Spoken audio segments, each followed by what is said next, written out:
Part 8.2, Power of Recursive Algorithms. In this video, I will use a simple example to explain how powerful this special method is. This example, I think you heard of that before. Actually, you learned it in 2250. I just borrowed, some of the material from that 2250. But on our textbook, we also have it in our textbook. All right, so I just, bring it back. Let's look at this another time. This is a 3-disk version of Power of Hanoi. We just use this version, but later we need to move to the general N-disk version. There are N disks, not just 3 disks. All right. The rules, how to play this puzzle.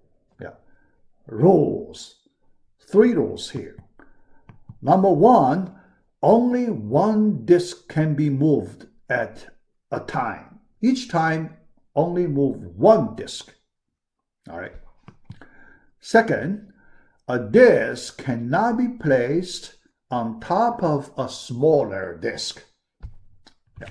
The size is important. Okay. Smaller one on top of larger one. You cannot do the opposite way. Larger one on smaller disk. That's the rule number 2. Rule number 3, all disks must be stored on a peg except while being moved.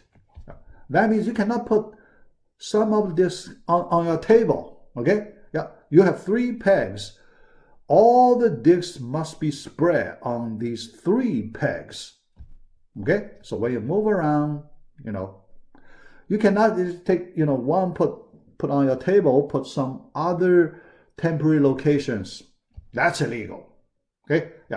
Follow these 3 rules. Then try to solve the puzzle. All right. Let's look at the solution part. Analysis. How to solve the general problem with N disks. Our goal, so this is our goal. All right, But can you imagine how hard it is if I ask you to solve the N-disk problem directly? Is it very hard? Yes, very hard. Not many people in the world can solve it. Okay, directly. So in this situation, we use a strategy. Remember some strategies we already used before. Start with simple cases. When you have a problem pretty hard, you can start your experiments with simple cases to get a solution for simple cases. Here we take that strategy. So we start with N equals 1 or 2. That's very easy, right? 1 or 2, very easy. Okay, I do not even need to work here. Okay, you can get a solution in your mind quickly, right? So we do not even need to, do a solution here. Then we do the thinking. All right. Now we move to the problem of size 3, because that will be non-trivial, right? Size 1, size 2, trivial. All right, so we can see the solution immediately. Now, let us solve the problem of size 3, non-trivial. Okay,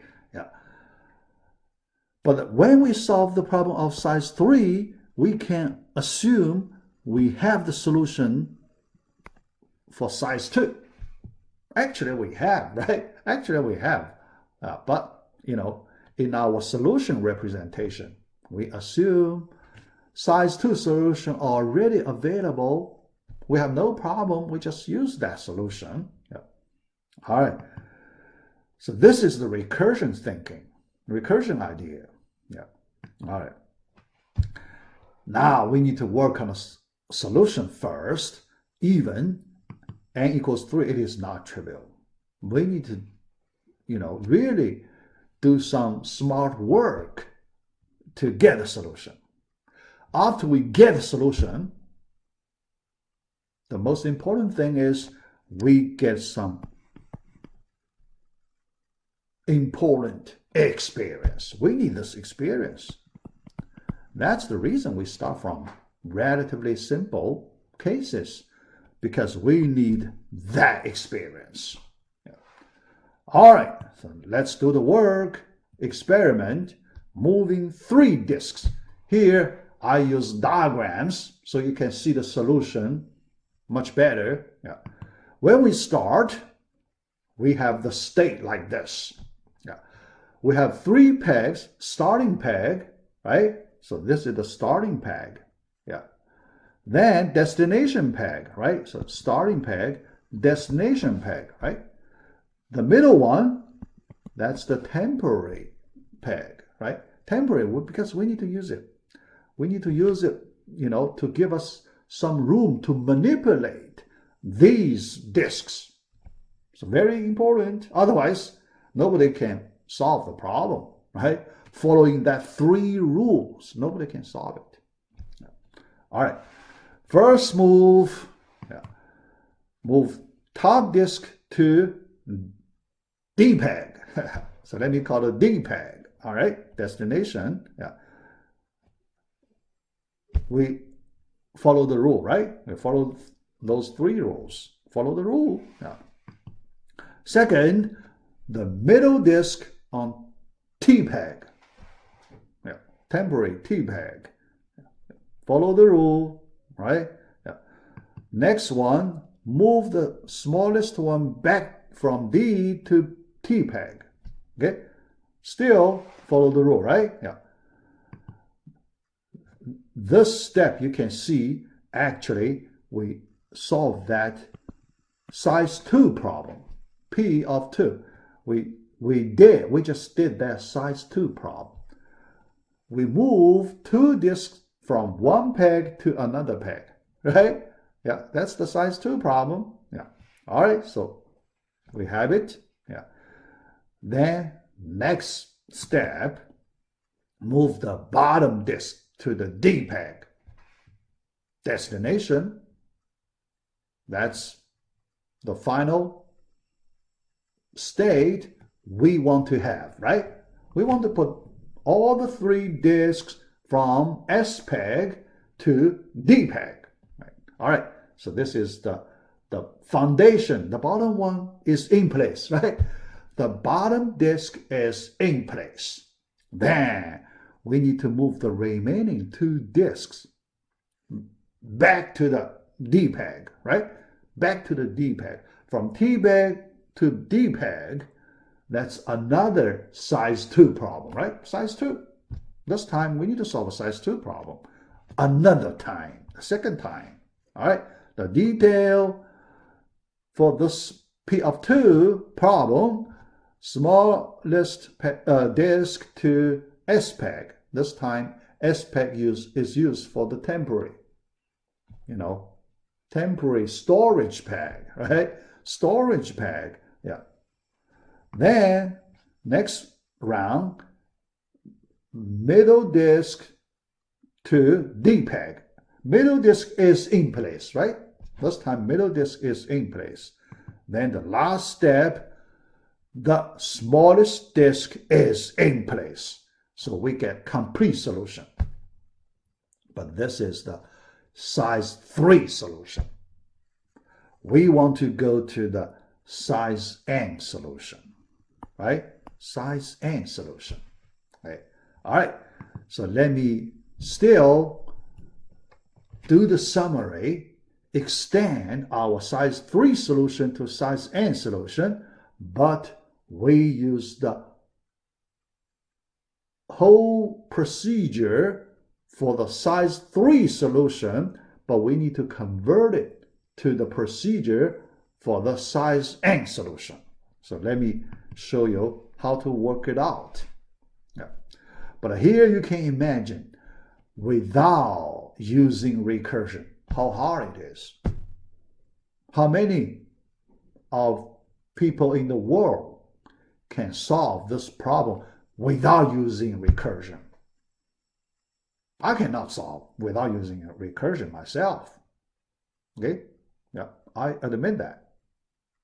I have no way to solve it without using recursion. Okay? Yeah.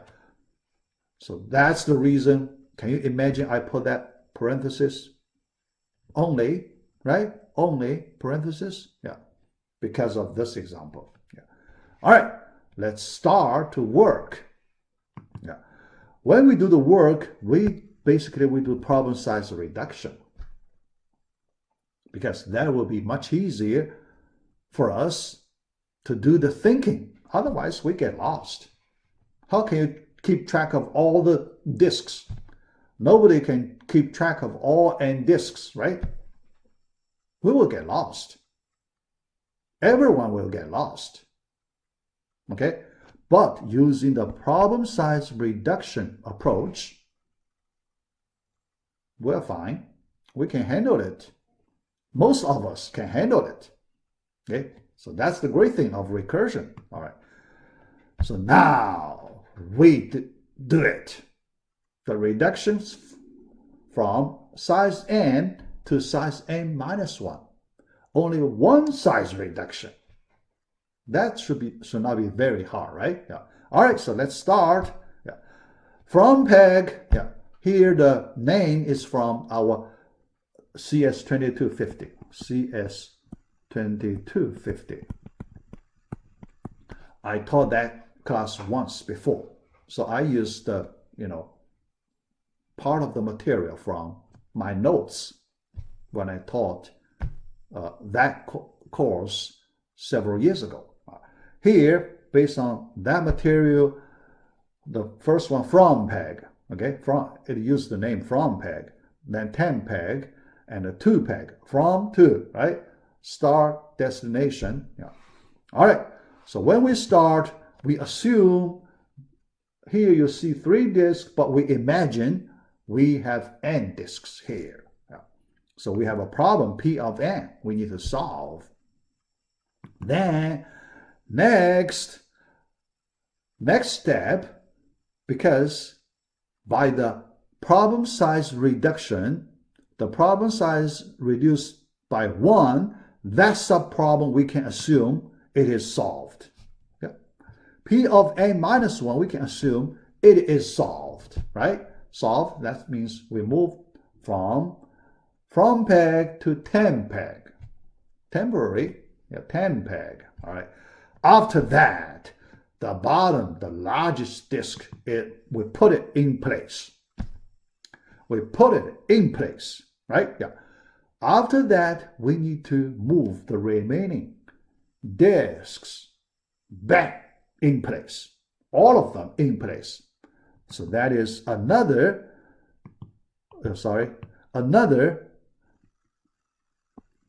moving the back P of n minus 1, another P of n minus 1 problem we need to do it another second time.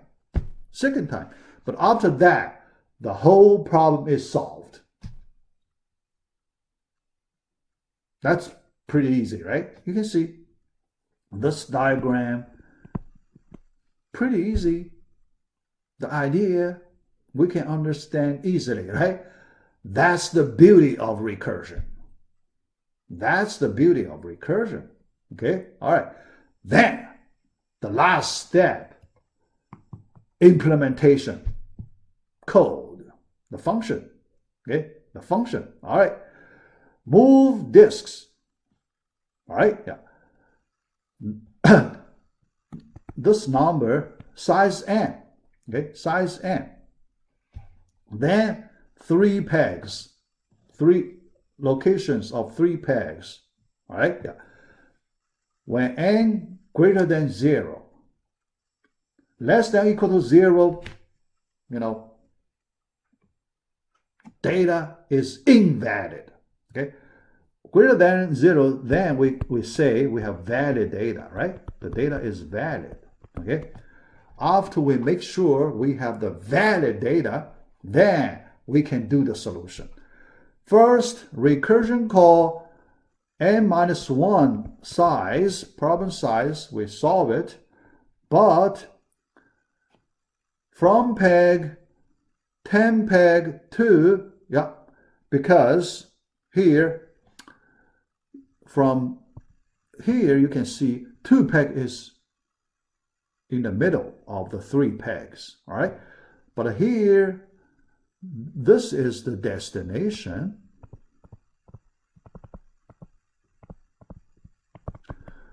When we solve problem size n-1, we use 10 peg as the destination, okay?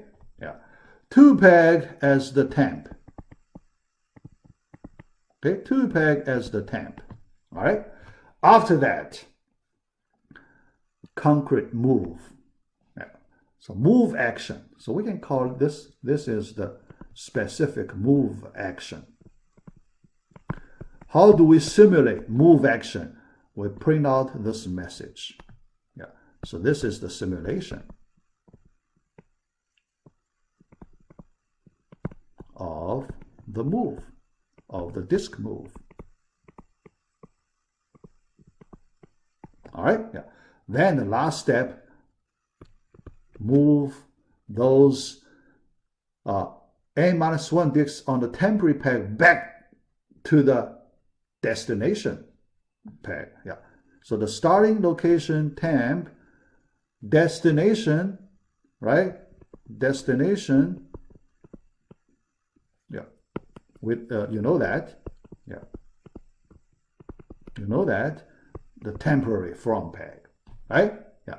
So you can see the code pretty short, right? Can you imagine for that very hard problem, the code very compact, but it can do a lot of things with this compact code. That's why we say this method is powerful. As a conclusion, this method is powerful. All right, so we complete our second video right here.